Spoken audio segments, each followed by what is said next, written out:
ಅಸ್ಸಾಂ ಚುನಾವಣೆಗೆ ವೀಕ್ಷಕರಾಗಿ ಏಕಾಏಕಿ ಹೆಸರು ಘೋಷಣೆ. ಡಿಸಿಎಂ ಡಿಕೆ ಶಿವಕುಮಾರ್ಗೆ ಅಸಮಾಧಾನ.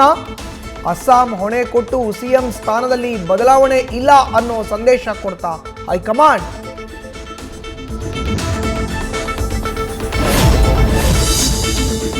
ಥಣಿ ಸಂದ್ರ ವ್ಯಾಪ್ತಿಯ ಸರಾಯಿಪಾಳ್ಯದಲ್ಲಿ ಒತ್ತುವರಿ ತೆರವು ಪ್ರಕರಣ.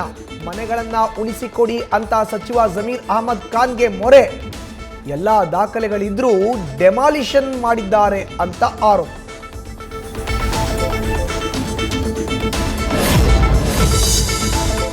ಗ್ರೇಟರ್ ಬೆಂಗಳೂರು ಪ್ರಾಧಿಕಾರ ಚುನಾವಣೆಗೆ ಶುರುವಾಯ್ತಾ ಸಿದ್ಧತೆ. ವಾರ್ಡ್ಗಳಿಗೆ ಮೀಸಲಾತಿ ಘೋಷಿಸಿದ್ದ ಸರ್ಕಾರ. ಎಲ್ಲ 5 ಪಾಲಿಕೆ ವ್ಯಾಪ್ತಿಯಲ್ಲೂ 50% ಮಹಿಳೆಯರಿಗೆ ಮೀಸಲಾತಿ.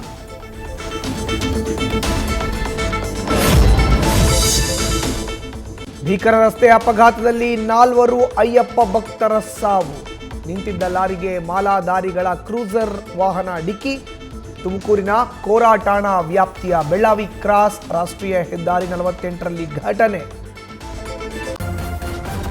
ನ್ಯೂಸ್ ಫಸ್ಟ್ ನಿರ್ಭೀತಿಯಿಂದ ನಿಮ್ಮ ಪರವಾಗಿ.